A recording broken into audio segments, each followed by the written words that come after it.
തൃക്കൂർ മഹാദേവ ക്ഷേത്രവും കേരള പഴനിയും കഴിഞ്ഞ് ഞങ്ങൾ നേരെ പോകുന്നത് കൊല്ലങ്കോട്ടിലേക്കാണ്. പാലക്കാടിന്റെ കാഴ്ച എന്ന് പറഞ്ഞാൽ അതിമനോഹരമാണ്. നമുക്ക് ഈ പുറം കാഴ്ചകൾ കണ്ടിരിക്കാൻ തന്നെ നല്ല ഭംഗിയാണ്. ഇവിടെ നോക്കിയാലും പച്ചപ്പും ഹരിതാഭയും എന്ന് പറയുന്നത് പോലെ അത്ര മനോഹരമായിട്ടുള്ള ഒരു കാഴ്ചയാണ് പാലക്കാട് നമുക്ക് തരുന്നത്.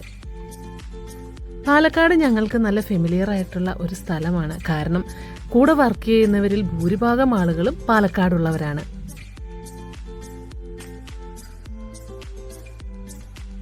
നമ്മളിപ്പോൾ കൊല്ലങ്കോട് എത്തിയിരിക്കുകയാണ്. ഏതാണ്ട് 11 മണിയായിട്ടുണ്ട് ഞങ്ങളിവിടെ എത്തിച്ചേരുമ്പോൾ.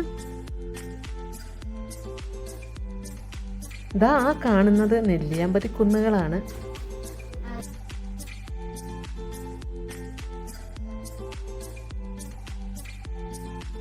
ഇതാ ഞങ്ങളിവിടെ വണ്ടി പാർക്ക് ചെയ്തു. ഞങ്ങളിവിടെ വരുന്നുണ്ട് എന്നറിഞ്ഞപ്പോൾ തന്നെ ഒരാൾ ഞങ്ങളെ കാത്തിവിടെ നിൽക്കുന്നുണ്ടായിരുന്നു. അത് രാകേഷ്. പനി പിടിച്ച് വീട്ടിൽ കിടന്നിരുന്ന ആളാണ്. എന്നിട്ട് പോലും ഞങ്ങൾ വരുന്നുണ്ട് എന്നറിഞ്ഞ സന്തോഷത്തിൽ അവൻ അവിടെ എത്തിയിട്ടുണ്ടായിരുന്നു.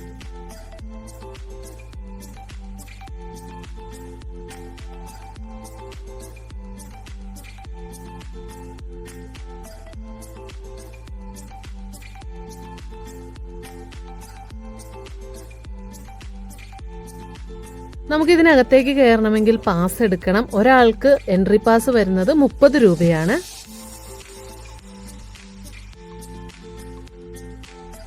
ഏക്കർ കണക്കിന് പാടത്താണ് ഈ ബന്ദി ഇങ്ങനെ നട്ടുപിടിപ്പിച്ചിരിക്കുന്നത്. എന്തു ഭംഗിയാണെന്ന് വെച്ചാൽ പറഞ്ഞറിയിക്കാൻ പറ്റില്ല, അത്രയ്ക്ക് ഭംഗിയുണ്ട്. ശരിക്കും ഈ കാഴ്ചകൾ മൊത്തമായിട്ട് പകർത്തണമെങ്കിൽ നമ്മുടെ അടുത്തൊരു ഡ്രോണ് വേണം.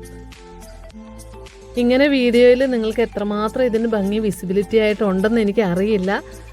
ശരിക്കും ഇതൊന്നുമല്ല ഇവിടുത്തെ കാഴ്ച. അതിമനോഹരമായിട്ടുള്ള ഒരു കാഴ്ചയാണ് നമ്മളിവിടെ വരുമ്പോൾ. ഭയങ്കര വെയിലായിരുന്നു ഞങ്ങളിവിടെ വരുന്ന സമയത്ത്. എങ്കിൽ പോലും നമുക്ക് ഈ പൂക്കളുടെ ഭംഗി, ഈ നാടിൻ്റെ ഈ സൗന്ദര്യം, ഇതൊക്കെ കാണുമ്പോൾ നമ്മുടെ വെയിലെല്ലാം മറന്നു പോകും. ഇവിടെ മൊത്തം നടന്നു കാണണമെങ്കിൽ ഒരു ദിവസം മിക്കവാറും എടുക്കും. ഒരുപാട് ആളുകളാണ് ഇവിടെ വരുന്നത്. ഫോട്ടോ എടുക്കാനും വീഡിയോ എടുക്കാനും റീലാക്കാനും. എവിടെ നോക്കിയാലും കുട്ടികളൊക്കെ നിന്ന് റീൽസ് എടുത്തുകൊണ്ടിരിക്കുകയാണ്.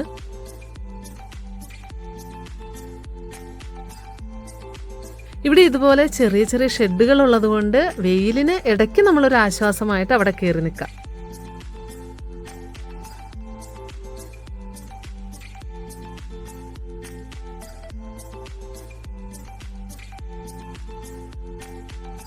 ഞങ്ങളും പറ്റാവുന്ന അത്ര വീഡിയോയും ഫോട്ടോയും ഒക്കെ എടുത്തിട്ടുണ്ടായിരുന്നു. എത്ര എടുത്തിട്ടും മതിയാകുന്നുണ്ടായിരുന്നില്ല. അത്രയ്ക്ക് ഭംഗിയുള്ള ഒരു സ്ഥലമാണ് കൊല്ലങ്കോട്.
കൊല്ലങ്കോടിൻ്റെ ഭംഗിയെല്ലാം ആസ്വദിച്ചുകൊണ്ട് ഞങ്ങൾ ഇവിടുന്ന് ഇറങ്ങുകയാണ്.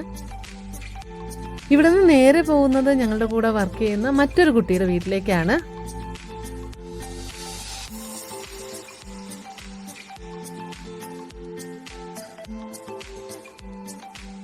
ആലത്തൂരുള്ള കണ്ണൻ്റെ വീട്ടിലേക്കാണ് പോകുന്നത്.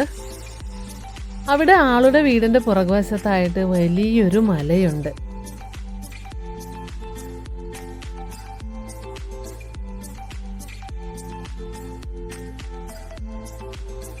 ദാ ഈ കാണുന്നതാണ് വീഴുമല. പണ്ട് ഹനുമാൻ മരുത്വാമല കൊണ്ടുപോകുന്ന സമയത്ത് അതിൽ നിന്നും ഒരു കഷ്ണം അടർന്നു വീണ് ഉണ്ടായതാണ് ഈ വീഴുമല എന്നാണ് അറിയപ്പെടുന്നത്. അവിടെ നിന്നും വൈകിട്ട് ഒരു 4 മണിയോടുകൂടി ഞങ്ങൾ ഇറങ്ങി. യാത്രകളോട് എനിക്കെന്നും പ്രണയമാണ്. ഇടയ്ക്ക് ഇതുപോലുള്ള യാത്രകളൊക്കെ ചെയ്യുമ്പോൾ മാനസികമായിട്ടൊരു സന്തോഷം നമുക്കുണ്ടാവും. ഇനി ഇപ്പോൾ മുതലേ അടുത്ത യാത്രയ്ക്ക് വേണ്ടിയിട്ടുള്ള ആലോചനയായിരിക്കും.